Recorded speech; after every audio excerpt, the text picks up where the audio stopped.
It's a popular fact in biology that cell is the basic and functional unit of life. But have you ever wondered how this simple structure called the cell integrates to form an organism like you and I? Have you ever wondered that? This takes us to a topic called organization of life. How does the simple structure called the cell organize itself to form an organism? Okay, so there are 5 levels to this for basic biology, all right, except for advanced level biology where there are other 3 or 4, all right. So the basic is the cell.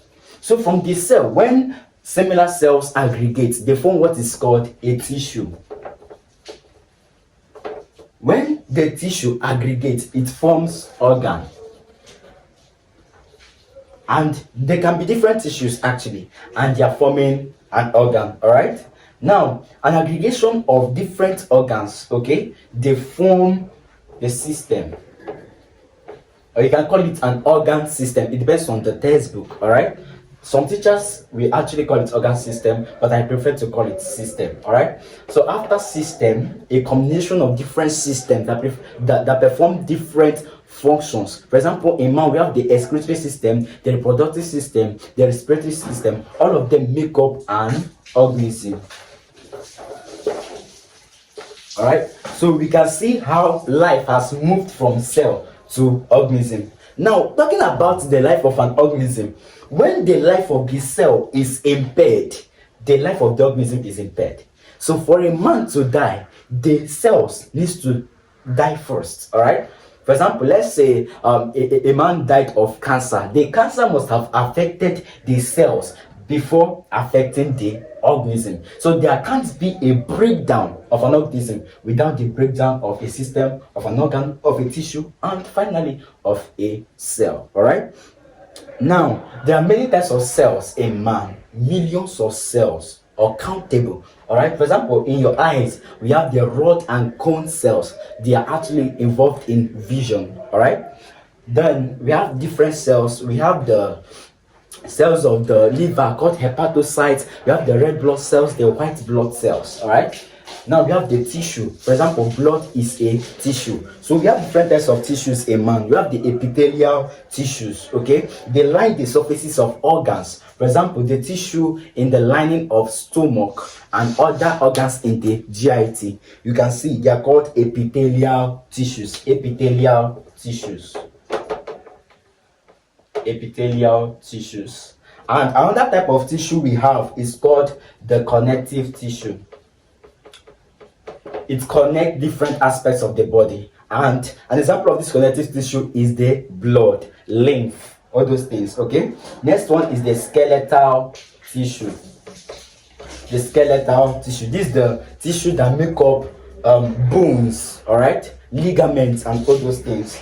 Now the next is the nerve tissue. This is the tissues that make up, aspects of the brain, all right. Yeah, from neurons in the CNS and the PNS. Then after nerve tissues, we have muscle tissues. These tissues are formed from muscle fibers, actin and myosin. All right, this is actually advanced biology. Okay, but I'm going to make it very basic. Okay.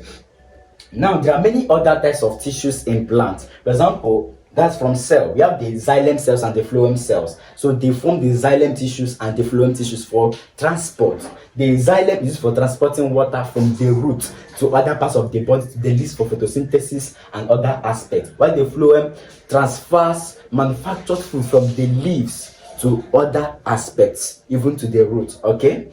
Now we have the strengthening tissues. For example, the sclerenchyma, the parenchyma, and the cholenchyma. We have sclerenchyma. They are called strengthening tissues. They strengthen the plant so that it does not fall. All right. We have the cholenchyma, and we have the parenchyma. All right.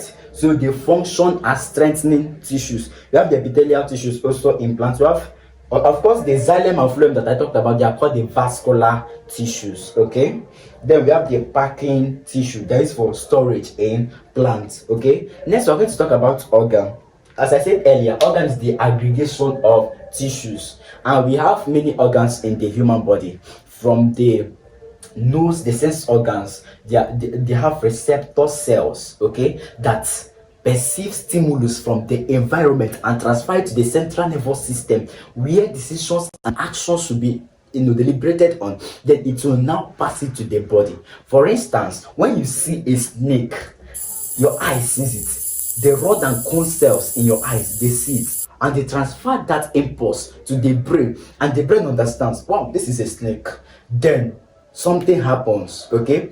Adrenaline is secreted from the hypothalamus. The hypothalamus sends a message to the hypophysis, and the hypophysis sends a message to the adrenal gland. Wow, secretes adrenaline. This guy should be frightened. He saw a snake. Now the adrenaline is pumped into your blood, and guess what? You now become frightened. So that adrenaline can actually make you frightened. It can also make you to flee. All right, that's when you run. I saw a snake, you run. Okay, it can also make you to take some actions. Wow, the next thing, you look for a stick to kill the snake. All right, so that is how the body works. Okay, so you can see the sensory cells actually working through the sense organ: the nose, the tongue, the skin, the eyes, and the ears. All right. So apart from the sense organs, we have other organs. For example, the liver, the kidney. All right, these are all organs. Okay.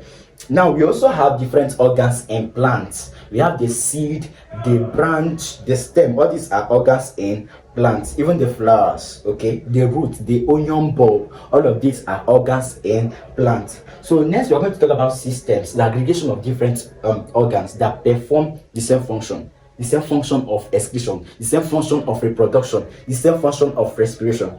For example, the lungs, the trachea, the bronchi, the nose, all of them perform the same function of respiration. That's why we call them the respiratory system. So the examples of system: respiratory, digestive, reproductive, and all of those. Okay, so this system now works together to form an organism.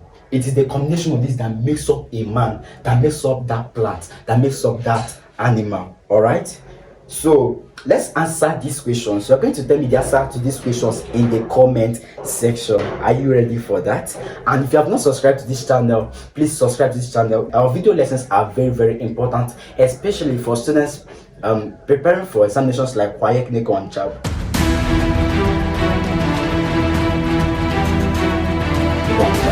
Now, at what level is amoeba? A, tissue; B, organ; C, cellular; D, system; E, filament. What's the answer? Let me know. Another question: which of the following is not a tissue found in plants?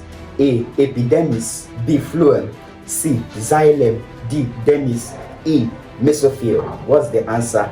Next is actually a theory question. Of course, you can answer that as well. Name the 4 levels of organization in living organisms.